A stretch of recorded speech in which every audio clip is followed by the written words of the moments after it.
dun, dun. Anyway, yeah, sorry about that. But I know what you're thinking. A Godzilla movie? No way. Anyway, so yeah, I'm really psyched about this too. And yeah, so let's start.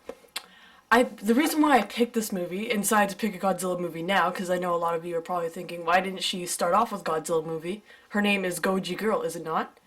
Well, as you know, November's Godzilla month. The first Godzilla movie was released November 3rd, 1954. And yeah, I know it's not November anymore, but I was really busy in November, and I didn't have time to make a review. So, I let a good friend of mine, Aaron, pick the movie for me. And luckily, he picked one of my favorites, Mothra vs. Godzilla. And I got this movie around Christmas time, like a lot of people would. But funny thing is, my dad and my uncle knew that I like Godzilla movies, so I'm stuck with 2 copies. Yay, 2 copies. Anyway, let's start off basically with every video. Let's start off with the plot before we get into further detail. So what Mothra vs. Godzilla is about is a mammoth egg washes up on shore. Yeah, I know what you're thinking. Why'd you use mammoth egg? Well, literally, they actually called it a mammoth egg. Not that a mammoth comes out of the egg or anything, but I digress. It means big. So a giant egg, washes up on shore. And the Japanese are wondering, what is this thing? Like, we can make a profit out of it, right? But then these 2 little women are like, oh no, you can't do that.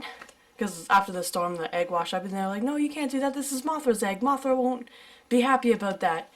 And then they said, oh, the hell with Mothra. We're going to keep this egg. But then suddenly, Godzilla comes out of the ground, probably pebbled to the ground from the previous movie, King Kong vs. Godzilla, and starts attacking everything. But then they realize we need Mothra now. And we just pissed her off, so will she help us? You'll have to find out by watching the movie. Anyway, so that's the plot in a nutshell. And I really like this movie. Like, the work that was put into it. The director, Ishiro Honda, he released 2 movies in the year 1964, one of them being this one, which was really worked on because the whole Mothra costume, you can't really go in it, but the whole puppet, marionette, whatever you call it, it had like a wingspan of 30 feet, and it was a really worked on costume, as well as the Godzilla costume, because it's a really good costume, right? It's one of the most memorable designs. And I just love the idea of the director, Ishiro Honda, taking 2 of his creations and putting them in the same movie.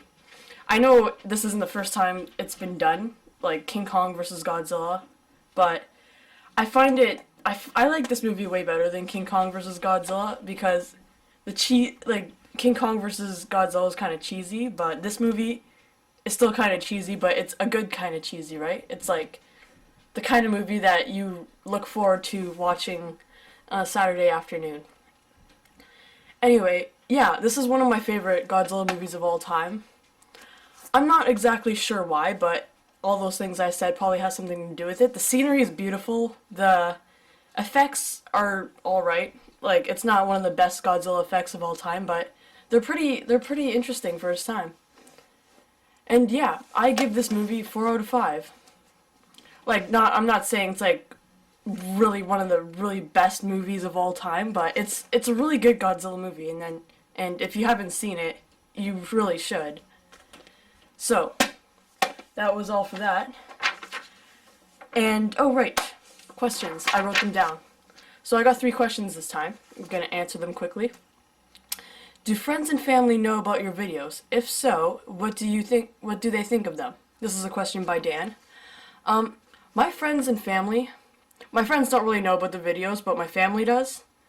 Do they really care? My dad supports me really well on that, and yeah, he sometimes looks at my videos and say, oh, look that you did that well, maybe you can do this better next time. I take his advice into consideration. So yeah, they do know about it, they support me. It's really great, actually. And what kind of music do you like? I get asked this a lot, like, not just by, like, fans, but, like, by people I just meet. And I don't know what to say. Like, it's kind of funny, because I like different kinds of music. Like, it really varies, right? Like, a huge variety of songs. Like, I like Rihanna, then I like Billy Talent, then I like Disturbed, then I like Lights and Lights is alright, I guess. But I'll have like this whole. I guess it would be easier to tell you what my top favorite bands are instead of a genre. But my favorite genres are probably like rock and pop, and yeah, I guess that. I really can't stand country. Sorry, country music fans, but I'm not a country like fan. Anyway, I like Cobra Starship. I'm pretty sure some of you heard of them. Rihanna, I like her. Lady Gaga, Billy Talent, Green Day. That's a good one. I guess that's it. Okay, last question. What is your favorite Heisei era monster? It can either be from Godzilla or Gamera. This is a tough one because there are a lot of really good monsters in the Heisei series. Like, I guess I would have to say Godzilla and Gamera themselves because I don't know. It's just and Gearus wasn't in the Heisei series, so I can't. He's like my second favorite, right? And Gamera is one of my favorites. I think he's my third favorite. I'm not really sure. I had a list, but it probably changed now. Who knows? Anyway, yeah, so Godzilla and Gamera. Yeah, they're my favorite Heisei monsters. Anyway, so this has been a new entry. You know what? I need a catchphrase. I can't just say, hello fans of KMR. It's getting old, you know? So, I was thinking, we had this contest where there's you have to name our mascot, or you didn't have to, but if you felt the need to, like, any suggestions, it was really great, and a lot of people, more people than I thought would pitch in, really pitched in. That was really great. It was fun to have fans really care and really participate, right? So I'm thinking, maybe we can do the same thing again, like, because my catchphrase is lame. I don't even have a catchphrase, I just say the stupid line all the time, which I guess is a catchphrase, but if you guys have any ideas, like, feel free, man. Like, I want a catchphrase, and I want you guys to pick it. Bye.